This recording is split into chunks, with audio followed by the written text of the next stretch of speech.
from the station putting local first. You're watching Studio 9. Hello and welcome to Studio 9. I'm your host, Patricia Maese. Studio 9 is the first of its kind and only lifestyle show that features everything extraordinary about living right here on the Borderland. And every week we'll be showcasing all the hot spots and exciting things to do in our community. From food to fashion and health and entertainment, you can find it all right here on Studio 9. Tonight, we'll start with a taste of the past by bringing it into the present. We're talking about the El Paso streetcars. They first made their debut in the Sun City in 1902. And now more than 100 years later, they're back in rotation along the streets of downtown and West El Paso. Tonight, we take you on a ride and talk about some of the other remarkable things happening across El Paso. They're the latest addition to the El Paso landscape. Talking about the El Paso streetcars, if you haven't taken a ride, well, today I'm going to give you a VIP tour with a man behind the vision. Let's go. Let's go. And joining me now, City Representative Peter Schwartzwein. How's it going? I'm excited. It's the first time on a trolley. Now talk a little bit about how this all came to fruition. This started as a thesis. So I mean, it was this perfect combination of art and policy sort of coming to life. I was in New York at the time, working on my thesis project in El Paso called the El Paso Transnational Trolley. Let's see that, yeah. This is the cover. It's a wonderful book. And the whole project was there to sort of talk about what it meant to be from the border, to try to imagine a better future between El Paso and Juarez, and really to talk about who we are as a community. And to me, the streetcar really was this great symbol to talk about those things that define us. To me, the streetcar, the bridges are really these symbols that really talk about the best of what our community is about. And I think that that's what defines us more than any sort of barriers or walls. And so back in 2010, 2011, I start working on this. I start putting up posters. I create a full-on ad campaign imagining a streetcar running again. Wow. And I find out within the next couple months that the city of El Paso is starting to do a feasibility study looking into a city streetcar line, really headed off by Steve Ortega. Fast forward to 2012, 2013, I come back to El Paso. We're still putting up posters.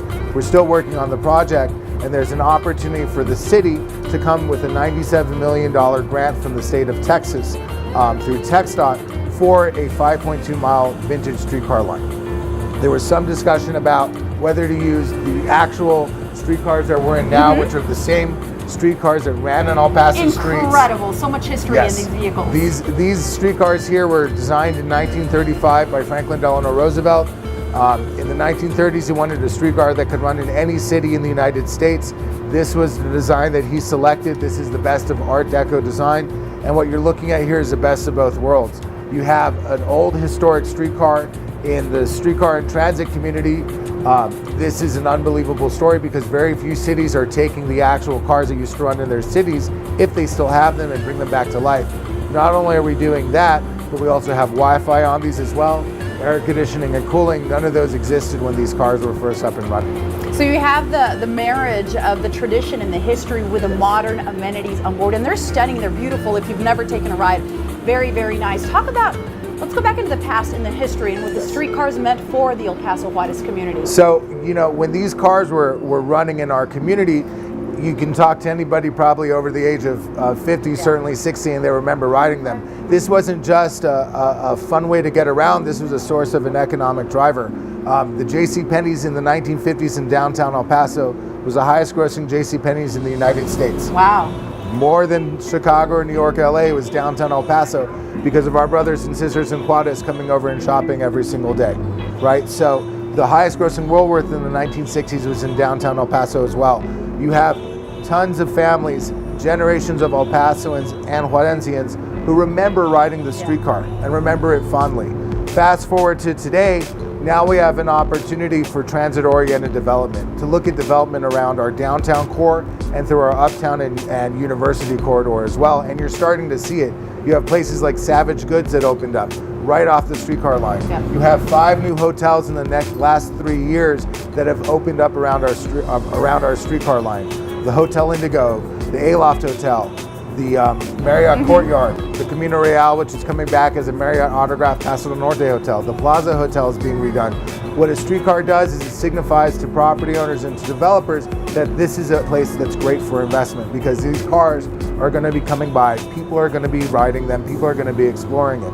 I think also too, another thing is that because these are the heritage streetcars, because these are the very same streetcars that used to go between El Paso and Juarez, and it goes through areas like Segundo Barrio, through Sunset Heights, you know, and close to them, you have a great opportunity for heritage tourism as well. Well, no question, there's a lot of history when it comes to the El Paso streetcar. That's part one. You have to come back for next week as we continue the ride on the streetcars.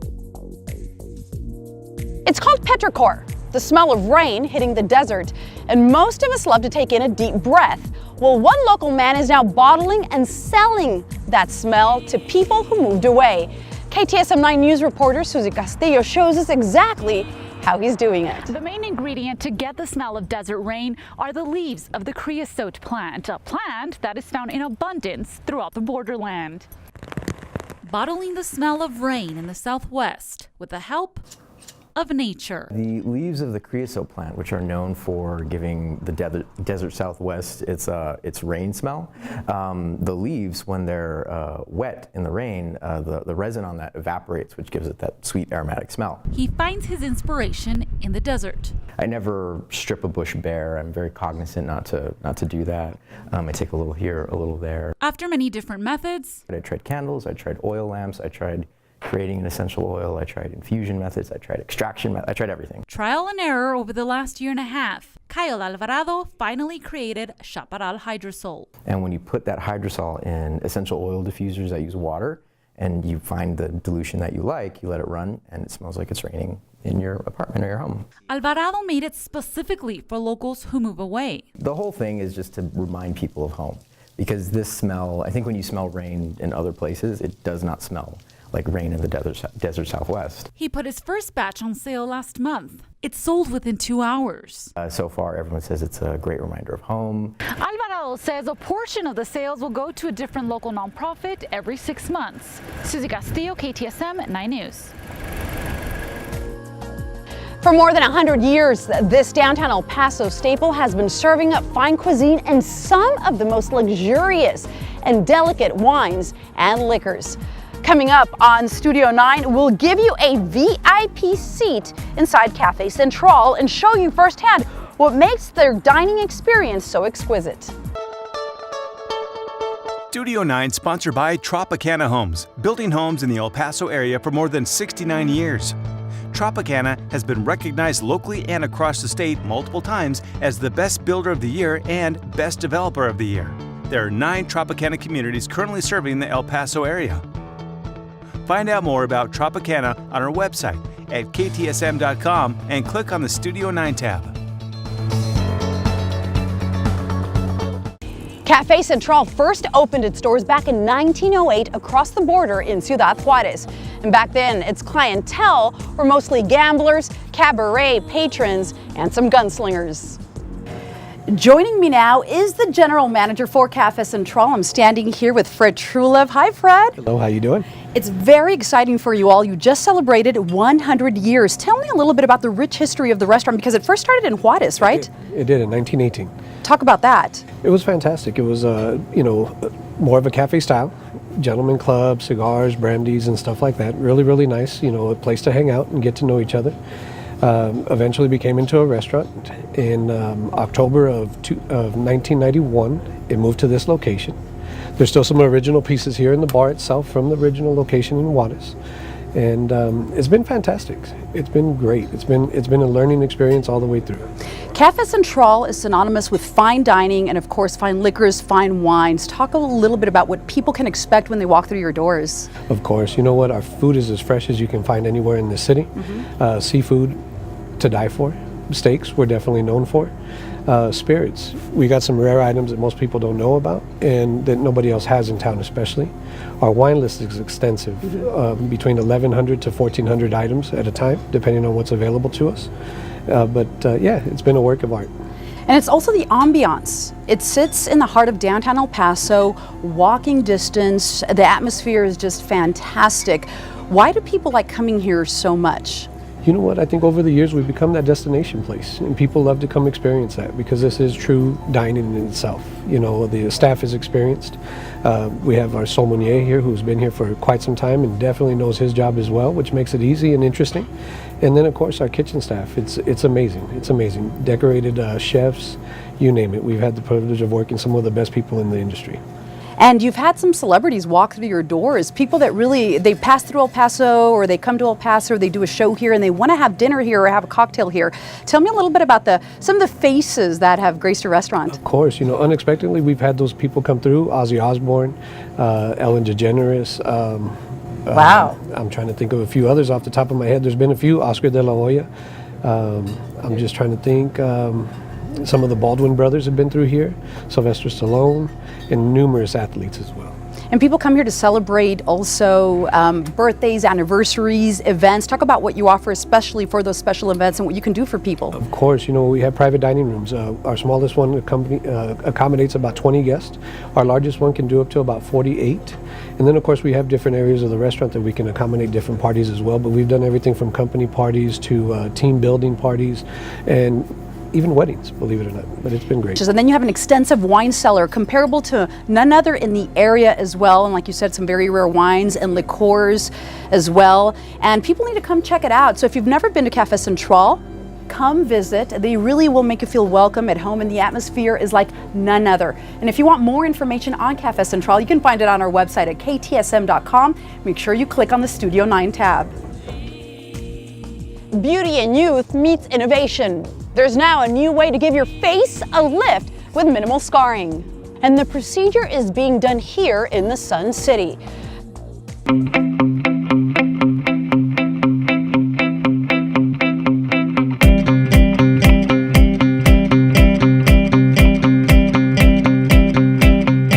We're talking about innovation and beauty, and joining me is Dr. Ozan Sozer. He is one of the very few doctors who does this procedure that we're going to talk about, especially when it comes to facelifts. Now tell me why it's growing in popularity. Well, it's a new technique when we do a facelift. It allows us precisely place the skin and position it, and also it keeps the incisions, so resultant scars, significantly shorter. So the difference from old school facelifts, they had a lot of scarring. And now with this new procedure, and what is the proper name for it when somebody comes in and they're getting it done? Well, I call it, what I place is a surgical net. It is still a facelift, but I utilize a surgical net at the same time with the facelift. And the traditional facelift, the scar is gonna start from here, go down, back, and here. It's a long scar. And with this technique, the longest scar I place will be only here and a little bit behind the ear, nothing else. So minimal scarring. Minimal scarring, really heals very nicely and very natural results. And I was going to ask you about the recovery time. Does that change at also compared to older style facelifts? No, more or less the same. The bruising and swelling, still, I think patients will be in hiding for 2 or 3 weeks. Talk about the ideal patient for this type of procedure. Well, anybody older than 45, younger than 75 usually, with signs of aging on their face, and they are kind of unhappy with the way they look, and they're looking for a change, is a perfectly fine candidate. For somebody watching this at home, how do they know that, okay, I think that I should get this done? They should come in and see you. What do you say to them? Well, if they are looking at the mirror and starting playing with their face and moving things around, and they are like kind of not content with the way they look, I think they are a good candidate. Now, the younger you start, the shorter the scar. Okay. And I've done some almost facelift type of procedures, almost no scars with this new technique. If somebody is, yes, older than 55, I put the short incision. Okay. But on a 50-year-old, some 45-year-old, I can do a whole thing with no scars. And talk about the results that you're getting from patients, what they're saying. They are very happy. Tell me I mean, how many years does it take off their face?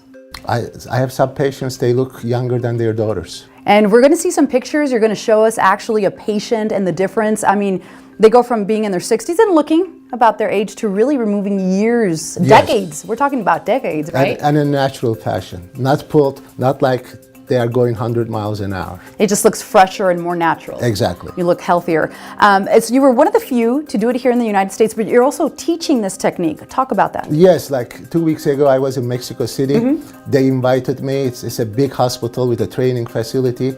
They had 250 plastic surgeons. I performed a facelift in front of everybody. Actually, they sit in an auditorium, and I have cameras. I wear a headset. When I perform the procedure, the doctors in the auditorium, they ask me questions, and I answer them also. I show them how I do the facelift. And do you see this procedure growing in popularity and phasing the other way out with those big incisions and scars? I think so, especially if you do operating partial, let's say a brow lift. I can do it with this technique in 30 minutes under local anesthesia. And the results are long-lasting, meaning they will last you more than 10 years. Thank you, Dr. Sozer. And as you heard, this incredible procedure, this innovation when it comes to facelifts is being done right here in El Paso. If you want more information on it, you can find it all on our website at ktsm.com. And as always, thank you for tuning in to Studio 9. Touted as a real gym for women. Coming up on Studio 9, we'll take you inside the only fitness facility that caters strictly to the ladies, and we'll show you why it's setting the bar high when it comes to fitness. It's a specialty gym that caters 100% to women, from classes to weights. Her gym is a safe and motivating environment that helps women meet all their fitness goals. This week on Studio 9, we show you what you can expect.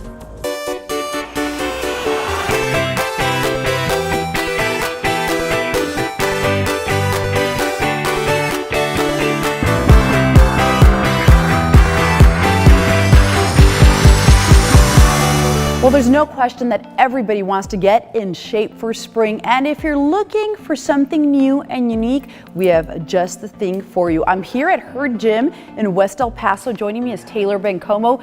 Taylor, tell me a little bit about what makes her gym so unique right here in the Sun City. Absolutely. So her gym is one of the only women's-only fitness centers on the west side of El Paso. We focus on group fitness classes, and we have a small, comfortable atmosphere. We get full body workout in and get your bases covered. Talk about some of the classes that you offer, and it runs the gamut really in what you do offer. Oh yeah, definitely. So we offer Les Mills classes, and Les Mills is the industry standard for group fitness classes. Our instructors are all thoroughly certified. They go through intensive programs to get their certifications to understand fully what these programs are about, and they're not just making up choreography on the spot. You are getting a workout that has been developed by doctors, by trainers, by researchers. These are top of the line workouts, and they range from anything from body pump, which is a barbell class, to body flow, which is our yoga, Pilates, kind of Tai Chi mix. So there's something for everyone. Absolutely, there is. What about the person who hasn't been to the gym in a while or is just starting a fitness routine and is a little bit intimidated about coming to the gym? What do you say to them? I say come back on in. We have women of all different fitness levels here, and the nice thing about it is you're not in an environment that's so full of men, you have macho men around, you have men slamming weights. It's quiet, it's comfortable, and our staff is we have a small staff, so you're going to get to know us, we're going to get to know you, and we can make classes, recommendations, and all of these classes are built with modifications. So if you're coming in a beginner, they'll say this is how you do this move if you're a beginner. If you're more advanced, add on more weight, do this, do that, move a different way. So if you're a beginner to an expert, there's going to be a place for you, and of course you're going to work with the client based on their needs and where they are fitness level. Also talk about the group classes and why it's fun to work in a group class and why it's motivating as well, especially if you're looking to get in shape. Yeah, so working out in a group fitness class, you're working out with an instructor guiding the class. So you're not just kind of trying to figure out what to do, you're not on your phone trying to pick out workout exercises and figure out what works for you. You're following along with the instructor, and they're bringing high energy, and everyone around you is motivated and you're trying to keep up, so it kind of motivates you not to stop moving because you're gonna just look a little funny if you stop in the middle of class. It's very motivating to be around other people who are just in it. And we talked about the uniqueness of your gym, and it's even in the title, Her Gym. It's a gym for women only. When did you all discover that there was a need here in the Sun City and the community? Yeah, so we opened up in 2005, and when we did, there weren't any other options really at this scale for just women. And women prefer to work out, by themselves, where you're not being gawked at, you're not feeling uncomfortable, because the gym environment has been catered for years and years exclusively for men rather than for women. So definitely it's here for anyone looking to get back in shape. Her gym is for them. They can get all the information online. That's available as well. All right, thank you, Taylor. And there you heard it. If you're looking to get back in the gym, her gym may just be the place for you. As always, you can find information on her gym and all our other segments on our website. Just head on over to ktsm.com. Make sure you click on the Studio 9 tab. It's all right there.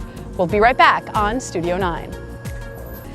We hope you're enjoying this first episode of Studio 9 right here on KTSM. Our goal is to connect you to all the lifestyle news happening around the Borderland. And we'll also be adding some bling to our segments. Check it out at this fabulous jewelry that I'm wearing. It's provided by Benbridge of El Paso, and every week I will be showcasing some of their beautiful pieces. Just take a look around the store at some of the exquisite and unique items that they offer, and you're gonna get to see them right here on Studio 9. Thank you again for dropping in tonight for Studio 9. We'll see you back here next week at the same time. And we'll be giving center stage to one of El Paso's newest wine bars and bistros, plus take you inside El Paso Locomotive, the city's newest professional soccer team. For Studio 9, I'm Patricia Maese. We'll see you next week.